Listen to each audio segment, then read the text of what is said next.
ایک بڑا سر social media پہ اور ہر جگہ اسٹریٹ آف ہارمز کا آبنائے ہارمز کا ذکر بڑا ہوتا ہے، اور کہتے ہیں کہ جی اب تو ہمیں لگتا ہے کہ شاید یہ تیل اور پیٹرول اور گیس وہاں سے نہیں آتی تھی، بلکہ پاکستان کی تو ہر چیز ہی شاید وہاں سے آتی تھی، جو مہنگائی کی وجہ سے بہت زیادہ مہنگی ہو گئی ہے. تو کوشچن یہ ہے کہ یہ کھل پائے گا یا نہیں کھلے گا؟ اس پہ فائنل قبضہ کس کا ہوگا؟ ایران کا ہوگا یا اس سارے معاملے کے بعد امریکہ اور اس کے کچھ لوگ مل کے اس کے اوپر قبضہ کر لیں گے؟ یہ تھوڑا سا بتائیں. ڈاکٹر صاحب میں آپ کی، کیونکہ آپ آرتھوپیڈک سرجن ہیں تو میں ایک میڈیکل ٹرم یوز کر رہا ہوں. جی پلیز. اس کو کہتے ہیں اکنامک آرٹری دنیا کی، گلوبل اس کو کہتے ہیں. اور کیوں؟ اس کی وجہ سے کہ ریڈ سی دیکھ لیں آپ، انڈین اوشن دیکھ لیں، پرشین گلف دیکھ لیں، سب کو کنیکٹ کرتے ہیں. ایک ظاہر ہے کہ سوئز کنال ہے جو آبویسلی اس وقت تو کسی خطرے پہ نہیں ہے بنیادی طور پر، اور ایک باب المندر ہے وہ ایک علیحدہ ٹاپک ہے. لیکن یہ جو پیس ہے آلموسٹ 30-32 کلومیٹر چوڑا. ایک اور میں چیز کلیئر کرتا چلوں کہ 30-32 ہے ایک کوسٹ ٹو کوسٹ، لیکن یہاں پہ جو سرفیس ہے جو اتنی گہری نہیں ہے، یعنی جو انڈر گراؤنڈ واٹر ہے یہ اتنا ڈیپتھ نہیں ہے. تو اس کے پاس ہارڈلی کوئی 10 کلومیٹر کا ایسا پیسیج ہے جس کے اندر ہی بحری جہاز گزرتے ہیں. یہ 34 کلومیٹر نہیں ہے، پہلی بات تو یہ کلیئر کر لیں.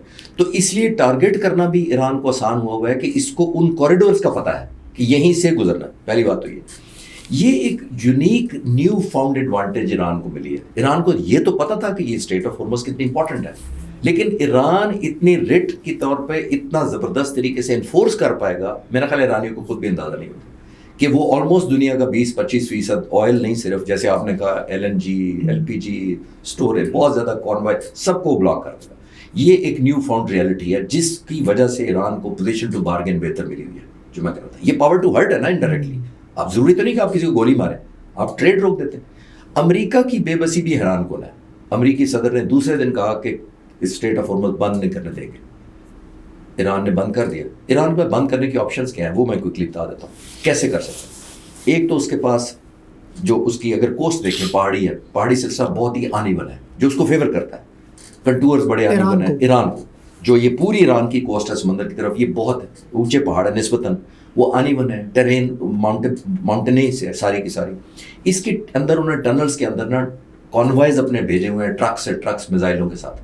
یہ کرتے کیا ہے کہ ان ٹرک پر لوڈڈ ہے. میں ایک مثال دے دیتا ہوں، ایک رات میزائل ہے ان کا، وہ تقریباً 500 کلو کا ٹن اٹھاتا ہے، وزن اٹھاتا ہے، 350 کلومیٹر اینٹی شپنگ. تو وہ باہر نکالتے ہیں، 350 کلومیٹر فائر کریں گے اور واپس چلا جائے گا. اور ایسی پیسیجز ہیں جن کو ہائڈنگ بڑی ایڈوانٹیج ہے ان کو، نمبر 1. دوسرا ان کے پاس ایڈوانٹیج یہ ہے کہ ان کے کوسٹل اور جو میزائل جو انہوں نے دوسرے میزائل فائر کیے ہیں مڈل ایسٹ کے بیسس پر، وہ بھی یہیں سے نکالتے ہیں، فائر کرتے ہیں اور پھر چھپ جاتے ہیں. نمبر 2. نمبر 3 ان کے پاس ایڈوانٹیج یہ ہے، ان کے پاس UUAVs ہے، ان کرو انڈر واٹر اٹیک وہیکلز. یہ منی اسکوٹر ٹائپ ہے، بہت چھوٹے سے ہوتا ہے، یہ انڈر واٹر ہوتا ہے، ان مینڈ ہوتا ہے، اور اس کے اوپر ایک ٹارپیڈو میزائل چھوٹا سا لگا ہوتا ہے. یہ ون وے ہوتا ہے، سوئسائڈل ہوتا ہے. یہ اگر انڈر واٹر بھیجتے جو ان کے پاس سینکڑوں کی تعداد میں ایرانیوں کے پاس ہیں، وہ اگر بھیجتے ہیں انڈر واٹر تو کسی بھی شپ کو نشانہ بنا سکتے ہیں. اور تیسرا اور موسٹ امپورٹنٹ جو سیگمنٹ ہے وہ ہے مائن کرنا. مائن کرنا جو ہے وہ تھوڑا سا ڈس ایڈوانٹیج ایران کے لیے اپنے ہو جاتا ہے. وہ اس وجہ سے کہ مائن نہیں دیتی کہ کس کا جہاز ہے. مائن کرنے سے 2 کیٹیگریز ہوتی ہیں سمندر کی مینٹین کرنے کی، بڑی میں کوئکلی بڑا سادہ کر کے کوشش کروں گا. ایک ڈاکٹر صاحب ہوتا ہے سی ڈینائل اور ایک ہوتا ہے سی کنٹرول. سی ڈینائل یہ ہوتا ہے کہ آپ بھی نہیں کھیلیں گے، میں بھی نہیں کھیلوں گا، دونوں ہم بند ہے، بالکل دا میچ از اوور، کہ کوئی بھی نہیں جائے گا اسٹریٹ اوور، یعنی سلیکشن ہو ہی نہیں سکتی وہاں، نہیں ہو سکتی. تو وہ ایران کو ڈس ایڈوانٹیج ہے. جو اس میں بہتر ہوتی ہے پوزیشن وہ ہوتی ہے سی کنٹرول. اور یہ سی کی نہیں میں بات کر رہا، میں صرف اسٹریٹ آف ہارمز اس سے اسپیسیفک ایریا کا جو سی ہے. سی کنٹرول کا مطلب یہ ہے کہ میں اپنی مرضی کے لوگوں کو جانے دوں گا، آپ نہیں لا سکتے. اس وقت الاؤ کروں گا. اس وقت ایران جیسی نیوی جس کو کہا گیا تباہ ہو چکی ہے، ایئر فورس تباہ ہو چکی ہے بقول امریکن پریزیڈنٹ، اور یونائٹڈ اسٹیٹس کی نیوی الائیو بھی ہے، سب سے بڑی نیوی بھی ہے، وہ نہیں کھلوا پا رہی. دا ویپن جو میں نے عرض کیے ہیں پہلے وہ نہیں کر پا رہی. تو اسٹریٹ آف ہارمز کی یہ امپورٹنس نہیں ہے جس کو ایران ٹارگیٹ کر رہا ہے اور مینیفیسٹ کر رہا ہے، اور وہ نہیں کھلوا رہے. اس وقت بھی میرا 3-4 ہزار شپ رکے ہوئے ہیں، اور وہ اس لیے نہیں کھول پا رہے کہ انشورنس جو ہے وہ آلموسٹ 10 گنا بڑھ گئی ہوئی ہے، پھر بھی کمپنیاں نہیں مان رہی. امریکہ نے ایشور بھی کرایا کہ ہم ایڈڈ انشورنس دیں گے، پھر بھی کوئی شپنگ لائن نہیں لینے کو تیار.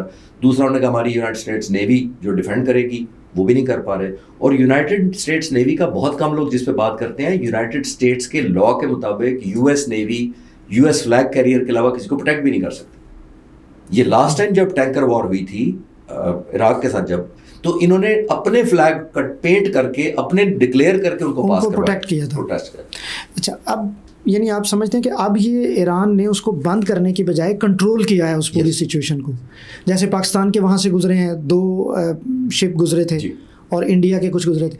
اب اس پہ نیکسٹ کنٹرول کس کا ہوگا, ایران کا رہے گا یا کیا یہ امریکہ اور ان کے لوگوں کے ہاتھوں میں جا سکتے ہیں؟ کوئی انٹرنیشنل فاؤنڈیشن یا اس طرح کی کوئی چیز بن سکتی ہے؟ دیکھیے اس کو ریگولیٹ کرنا کہیں گے, اگر ہم بند کرنا نہیں بھی کہتے تو اس کا مطلب بند تو نہیں ہے, ریگولیٹ کر رہا ہے. ایران نے ون لائن کنڈیشن لگا دیا, اس نے کہا جو ملک ہماری سوورینٹی کو مانتا ہے اس کو گزرنے دیں گے.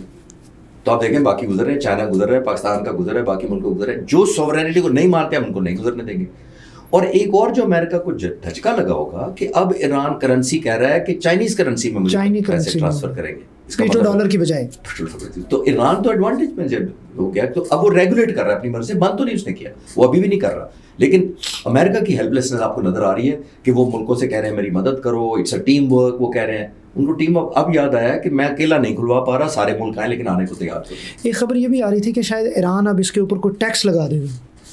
دیکھیے میں نے جیسے پاسبل یا یہ ہوگا انٹرنیشنل لا کے مطابق نہیں ہو سکتا. اوکے, لیکن پھر آپ اسٹیٹ آف ملاقہ چلے جائیں ملیشیا کی طرف, وہ کو 2.5-3 کلومیٹر کا ایک پیسیج ہے, وہ دنیا کا 30 سے 35% اس میں آئل اور کارگو گزرتا ہے, اس کے اندر منرلز گزرتے ہیں, LPG گزرتی ہے, اور وہ ہے ملیشیا کے پاس, اور کمپلیٹ کنٹرول امریکہ کا ہے. اب کہاں ملیشیا اور کہاں امریکہ, لیکن وہاں اس نے انفورس کیا ہوا ہے کیونکہ وہ نظر رکھنا چاہتا ہے, کیونکہ وہ ساؤتھ چائنا سی کی طرف سے ساری ٹریفک آتی ہے, وہ چائنا پر نظر رکھنے کے لیے اسٹیٹ آف ملاقہ کو یوز کرتا ہے امریکہ. تو جب یہ وہاں وہ کر سکتا ہے تو آئی تھنک ایران بھی وہی پلی لے رہا ہے کہ آپ اپنے ملک سے, میں جسٹیفائی نہیں کر رہا, میں صرف کامنٹ کر رہا ہوں کہ امریکہ کو وہ کہہ یہ رہا ہے کہ جب آپ آل دا وے جا کے اسٹیٹ آف ملاقہ میں بیٹھ گئے ہیں just to keep an eye on China, تو میں اپنے ملک کے بارڈر کے اوپر بیٹھ کے کیوں نہیں کر سکتا؟ ٹیکنیکلی نہیں, بٹ کیونکہ ملیٹریلی اس کو ایک نیو فاؤنڈ ایڈوانٹیج ہے, تو شاید وہ ایک نیگوسیشن میں سے ڈالے گا بارگین کے طور پر کہ میں ایک اسٹیک ہولڈر بہت بڑا ہوں گا اس ایریا میں, اس ایریا کو کنٹرول کرنے کے لیے. اسی طرح کا ایک اور اسٹیٹ آف باب المندب جس کا آپ نے ذکر کیا, اور ایک اور کوشچن میرا یہ ہے کہ ایران تو ایک طرف بیٹھا ہے, اس کے جو دوسری طرف ملک ہیں وہ کیوں نہیں اس کو کنٹرول کر سکتے؟ کیا یہ بھی چانسز ہوتے ہیں کہ ظاہر ہے اس اسٹیٹ کے تو دونوں طرف لینڈ ہے, تو وہ دوسری طرف والے بھی کنٹرول کر سکتے ہیں اس کو؟ جو پرشین گلف ہے وہ باقی جگہوں سے وائڈ ہے, صرف اس جگہ سے نیرو ہے, جو بالکل ایران کے مڈل میں جگہ بنتی ہے اسٹیٹ آف ہورمز, وہاں سے 34 کلومیٹر چوڑا ہے. یعنی اگر آپ اس کا نقشہ دیکھیں تو وہ اس طرح آتا ہے, پھر وہ کنٹور ہو کے یہ باریک ہو جاتی ہے بٹ, تو وہ اس کو کنٹرول, وہ بڑا تکون سی اس طرح کر کے بنی ہے. تکون جو بیسیکلی ہے نا, بیسیکلی وہ ایران کے بالکل ساؤتھ میں ہے, یعنی تو وہ اس کو ایڈوانٹیج دیتی ہے کہ وہ کہ مڈل میں ہے, وہ کسی اور کو لگتی نہیں ہے. وہ ایڈوانٹیج نیچرل ایک کنٹور زمین کا اس طرح کا بنا ہوا ہے, یہ پہاڑی سلسلہ اس طرح کا ہے کہ ایران کے رائٹ ان دا فٹ ڈور. لاسٹ کوشچن اس سینیریو سے ریلیٹڈ کہ یہ جو اسٹیٹ ہے دوسری باب المندب, اس کے بھی بند ہونے کے یا اس کو بھی کوئی روک سکتا ہے اس کے اوپر بھی؟ یہ ریڈ سی کی طرف ہے, اور یہ ہوتیز کلیم کرتے ہیں کہ ابھی تو ہم نے وہ بھی بند نہیں کی, اور یمن کا جو گروپ ہے, اور ایران اس کو ابھی کہتا ہے کہ بہت کچھ ہمارا دکھانے کو تیار ہے, اور میری نظر میں پاسبلی وہ ایک آپشن ہے کہ ہوتیز کو وہ کہے کہ آپ بھی ادھر سے بند کرتے تو اور زیادہ ملٹیپلیکیشن ہو جائے گی. لیکن اگر اسٹیٹ آف ہرمز ہی بند رہتی ہے تو آئی تھنک اتنا ہی ڈیمیج کر پا رہے ہیں, کیونکہ اسٹیٹ باب المندب تو پیچھے ہے اور وہ ریڈ سی کے اندر ہے. لیکن اگر یہیں پہ ٹریفک رک جاتی ہے تو پھر یہی ڈیمیج کافی کر پا رہا ہے, کیونکہ اصل تو ٹریفک جو 25% ہے اس سے ایگزٹ پہ کاؤنٹ ہوتی ہے, جس کی وجہ سے آپ نے دیکھا کہ جاپان پریشان ہے, انڈیا بہت ہی پریشان ہے. انڈیا کو تو آلموسٹ ریسٹورنٹ سارے بند ہو گئے ہیں, لائنیں لگی ہیں, لڑائیاں, ادھر بہت زیادہ سویر شارٹیج ہے. اچھا سر, ہم پہلے جو ہسٹری پڑھتے ہیں وہ تو یہ ہوتی تھی کہ ایک جنگ ہے, اس میں ایک آرمی ہے, لوگ ہیں, جہاز ہیں, ان کی کوئی لڑائی چل رہی ہے, اس طرح ہوتا تھا.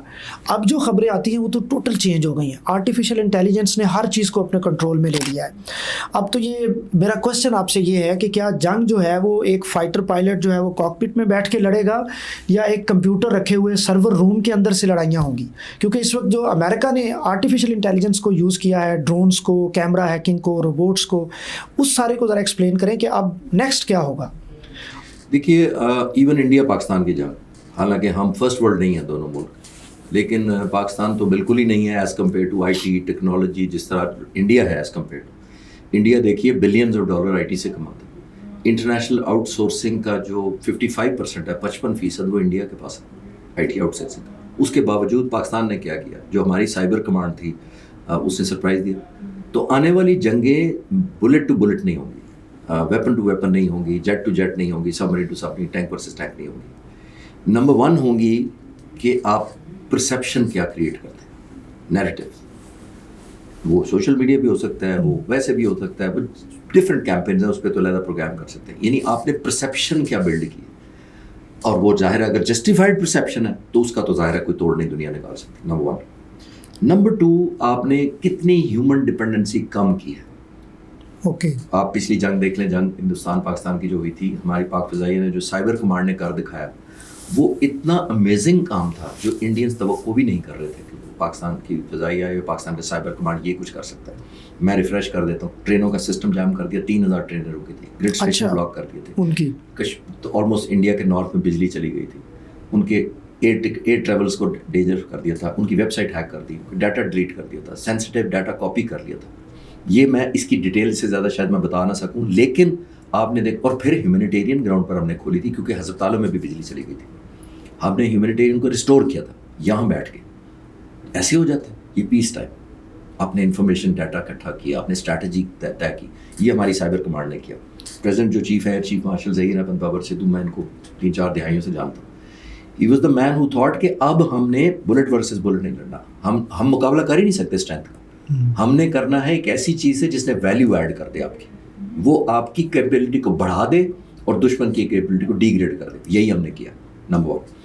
اب ڈرون کی ڈپینڈنسی, ایئر بون جو ہم نے وہیکلز یوز کیے ہیں, وہ آپ دیکھیے, انمینڈ ایریل وہیکلز یوز کیے, وہ اتنی زیادہ ایکسٹینسولی ہم نے ڈرونز استعمال کیے, لوئٹرنگ منیشن استعمال کیے, کلر ڈرونز استعمال کیے, اور ان کا استعمال میں آپ کو شیئر کر سکتا ہوں کہ جب ہم نے 10 مئی 2025 کو انڈیا خلاف حملہ کیا تھا, آلموسٹ 50% ٹنیج ہماری جو کیری کی گئی تھی وہ انمینڈ تھی. اس میں صرف ٹیکنالوجی کا یوز تھا, سارا ٹیکنالوجی کا یوز تھا. اب آتے ہیں کرنٹ سینیریو پر. دیکھیے, ایران نے یہ ثابت کر دیا ہے کہ اب ویپنس ان کے مہنگا ہونا, ان کا زیادہ لیتھل ہونا, ان کا زیادہ ایکوریٹ ہونا, وہ اتنا ریلیونٹ نہیں رہا جتنا آپ کا رسپانس رہا ہے. اب ایران نے کیا کیا, ایک مثال کرتے, ہم سارے کئی دنوں سے ڈسکس کر رہے ہیں کہ 10-20 ہزار کا شاید 136 ڈرون ہے. بالکل 2.6 میٹر کے قریب وینٹ تھا اس کی, 200 کلو وزن ہے اس کا, 56 گیلن اس کے اندر پیٹرول ڈلتا ہے, 180 کلومیٹر پہ جاتا ہے اسپیڈ پہ, اور 1000-1500 کلومیٹر پہ جا کے ٹریول کر کے کسی ہوٹل 5 اسٹار میں گرتا ہے, کبھی کسی ایئر بیس کے ٹینک پہ حملہ کر دیتا ہے. اس سے تو پینک ہی بڑا کریٹ ہو جاتا ہے. فیئر کریٹ کر رہے ہیں آپ $10,000 سے یا $20,000 سے. دوسری طرف سے کیا کر رہے ہیں, آپ کا چوائس ہی نہیں ہے, آپ پیٹریوٹ میزائل فائر کریں گے. پیٹریوٹ میزائل آپ فائر کریں گے 4 ملین کا ایک. اس کے بارے میں تو لوگ کہہ رہے تھے کہ یہ شاید کوئی کھلونا ڈرون ہے جو وہیں پہ بھی بنا لیتے ہیں وہ لوگ ایران کے. میں نے ابھی پڑھ رہا تھا کہ تقریباً 10,000 پر منتھ بنا رہے ہیں. اچھا. اور امریکہ پیٹریوٹ شاید 600 پر ایئر بنا رہا ہے. تو ذرا اسٹرینتھ دیکھیں. اور پھر ایران بنائے جا رہا ہے, اور امریکہ کو کیا ایک پینک کریٹ ہوا. انہوں نے آلموسٹ, آپ نے دیکھا, ساؤتھ کوریا سے میزائل اٹھانے شروع کر دیے پیٹریوٹ. انہوں نے یوکرین سے اٹھانے شروع کر دیے. پریزیڈنٹ زیلنسکی سے نے یہ گلا کیا یوکرین کے پریزیڈنٹ نے کہ میں نے 200 پیٹریوٹ مانگے تھے, مجھے نہیں دیے جا رہے, 200. اور امریکہ کے صدر نے خود پہلے 8 دنوں میں 2000 پیٹریوٹ فائر کر دیے. 4 ملین قیمت کا ادرا ملٹیپلائی کر لیں. روس اطمینان میں ہے. اس جنگ نئی ڈائمینشن دیکھیں نا, ہو کیا رہا ہے. ایک طرف روس اطمینان میں ہے کہ ٹھیک ہے سارے ویپنز اٹھائیں, مڈل ایسٹ لے جائیں, میرے لیے یوکرین کو ڈیفیٹ کرنا یا سبق سے آسان ہو جائے گا. پیٹرول کم ہوا تو امریکہ نے خود الاؤ کر دیا کہ روس سے لے لیں. روس کیش پہ لے رہا ہے, روس کو تو چاہیے مٹیریل خریدنے کے لیے. نمبر 2, کوریا کے میزائل آپ نے ابھی اٹھائے بھی نہیں تھے تو نارتھ کوریا نے 10 میزائل ٹیسٹ کر دیے اپنے نئے. یہ ثابت کرنے کے لیے کہ اچھا ٹھیک ہے میں بیٹھا ہوں, اگر آپ نے اٹھا کے لے جاؤ تو میں تو اپنے ٹیسٹ کر لوں. ان کو پھر ٹینشن دے دی. آپ نے لیور بیک کرنا ہے نا, آپ نے وہ کیپیسٹی ہی, وہ آپ کی آپشن ہی ختم کر دی کہ ادھر سے میزائل اٹھا کے ادھر لے جاؤ. تو اس نے 10 ٹیسٹ کر دیے, کھڑے ہو کے ویڈیو بھی چلوا دی کہ جناب میں بھی ادھر موجود ہوں, تاکہ آپ یہ میزائل ادھر ہی رکھیں, تاکہ امریکہ ادھر امبیرس ہو. تو یہ سارا ڈائنامکس جو چینج ہو رہے ہیں, یہ نیو فارم آف وارفیئر ہے. اکنامیکل ایران نے کیا کیا, جتنے ڈرون پھینکے ہیں ابھی تک آپ دیکھ لیں 2 سے 3 لاکھ شاید ان کی قیمت نہیں ہوگی $, جو اس نے ہائپرسونک مارے ہیں. اب ہائپرسونک جو گئے ہیں, چاہے کوئی بھی خیبر شکن نام لے یا سجیل نام لے یا کوئی بھی نام لے, وہ اتنے ماڈرن ہیں, وہ جاتے ہیں آلموسٹ مارک 10, 12, 15 کے اوپر 17,000 کلومیٹر پر آور. 6 منٹ شاید ٹریول بنتا ہے 1600 کلومیٹر کا جو اسرائیل پہنچنے میں. اس دوران جب وہ پہنچتا ہے تو جب وہ انٹر ہو رہا ہوتا ہے تو وہ آلموسٹ اتنی اسپیڈ پہ انٹر ہوتا ہے کہ وہ اب جو جا رہے ہیں ان کو تو ڈانسنگ میزائل کہتے ہیں. یعنی وہ آنے والے میزائل کی ٹریجیکٹری دیکھتا ہے کہ اگر یہ ہٹ ہونے والا ہے اس کو تو یہ ڈیفلیکٹ کرتا ہے اپنے آپ کو, اوائڈ کرتا ہے. یہ بھی کنٹرول ہوتا ہے. ایگزیکٹلی. پھر آن ٹاپ آف دیٹ صرف پہلے سب نے کہا کہ جی یہ تو جی پی ایس تو سیٹلائٹ سے چلے گا. تو امریکہ نے جی پی ایس جب وہ بلاک کر دیا تو یہ تو میزائل بے راہ ہو جائیں گے, تو ان کو تو سمجھ نہیں آئے گی کہاں جانا ہے. انہوں نے اسٹیلر نیویگیشن ڈالی ہے ایرانیوں نے. اسٹیلر نیویگیشن ہوتی ہے جو اسٹار سے چلتی ہے. اب اسٹار کو تو آپ نہیں لے جا سکتے. پھر انہیں انٹرنل نیویگیشن سسٹم ڈال دیا, یعنی 3 سسٹم کے ساتھ نیویگیٹ کرتا ہے. جب قریب پہنچتا ہے میزائلوں کو ریسیو کرتے ہوئے پھر ایکسلریٹ کر کے 16-17 ہزار کلومیٹر پہ جاتا ہے, تو اس کے بعد وہ کھلتا ہے اور اس کے اندر سے کلسٹر بام نکلتے ہیں. کلسٹر بام ہوتا ہے جو منی بامز نکلتے ہیں 80 کے قریب, اور وہ ایریا میں اسپریڈ کرتے ہیں. جب وہ ایریا میں اسپریڈ کرتے ہیں تو ایک ایریا بلڈنگ میں نہیں, پورے آدھے شہر میں پینک بن جاتی ہے. یہی ایران کر رہا ہے کہ ان کے ہیڈ کوارٹر پہ مار رہا ہے, ان کی ملٹری انسٹالیشن پہ مار رہا ہے, ان کے بیس پہ مار رہا ہے, ان کے ایئرپورٹس پہ مار رہا ہے. یہ ایک element new form of warfare ہے, میں جس کو کہنا چاہوں گا. اور یہ اکنامک ورسز, اب ایک قسم کا ضروری نہیں ہے کہ آپ کے پاس پیسے زیادہ ہیں, آپ کا ملٹری ہارڈ ویئر زیادہ ہے, آپ کا ٹیکنالوجی زیادہ ہے, آپ کا ویئر ہاؤس بڑے ہیں, اسے جنگ نہیں لڑی جائے گی. لڑی جائے گی تو انٹیلیجنس سے. How economical and how painful can you make it for the other. Sir last question, میں یہ سینٹینس نہیں بولنا چاہتا, لیکن سوشل میڈیا پہ بہت سے لوگ اس سینٹینس کو یوز کرتے ہیں کہ جس طرح سے یہ سب کچھ چل رہا ہے, عراق ہے, شام ہے, اس کے بعد اب ایران ہے, لکھا جاتا ہے جی اگلا نمبر پاکستان کا. آپ کا بہت وسیع تجربہ ہے اس سارے معاملے میں. آپ اپنے تجربے کی روشنی میں اور آپ کا انالیسس کیا ہے, کیا یہ ہو سکتا ہے پاکستان کو کوئی خطرہ ہے اس سے, اس ساری سچویشن سے؟ ڈاکٹر صاحب پاکستان کو میں نمبر وائز تو نہیں کہتا, لیکن میں اکثر اپنا تھوڑا سا تجربہ کوٹ کرتا ہوں کہ جب میں as a young fighter pilot تھا تو میری ڈیوٹی لگی تھی کوٹا, ہمارا جو نیوکلیر پلانٹ تھا اس کے پروٹیکشن کے لیے. چند سال میں نے وہ کیا تھا, اور ظاہر ہے وہ پروٹیکشن کا مطلب یہی تھا کہ ایریل تھریٹ کے اگینسٹ ہم نے انٹرسیپٹ کرنا تھا کوئی بھی آنے والی تھریٹ کو. اور ہمیں 40-45 سال پہلے بھی پتا تھا کہ تھریٹ کہاں سے آنی ہے. تو راکٹ سائنس تو اس وقت بھی نہیں تھی.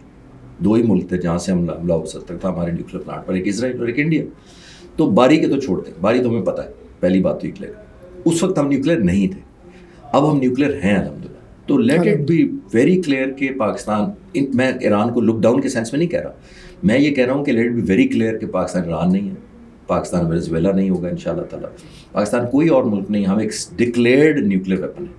اسی وجہ سے میں تھریٹ نہیں دہرا رہا, اسی وجہ سے انڈیا نے بہت کوشش کی کہ ہم نو فرسٹ یوز کا ایگریمنٹ سائن کریں. نو فرسٹ یوز یہ ہوتا ہے کہ ہم دونوں ایگری کر لیں کہ ہم میں سے کوئی پہلے استعمال نہیں کرے گا. نیوکلیر انڈیا نے ہمیں پروپوز کیا اور پاکستان ایگری نہیں کر رہا اس پہ. کیوں نہیں کر رہا؟ کیونکہ ہم تو پاسبلی کر سکتے ہیں فرسٹ یوز, کیونکہ ہم نے تو کرنا ہی اس وقت ہے جب ہماری بقا کو کوئی خطرہ ہو. That is number 1.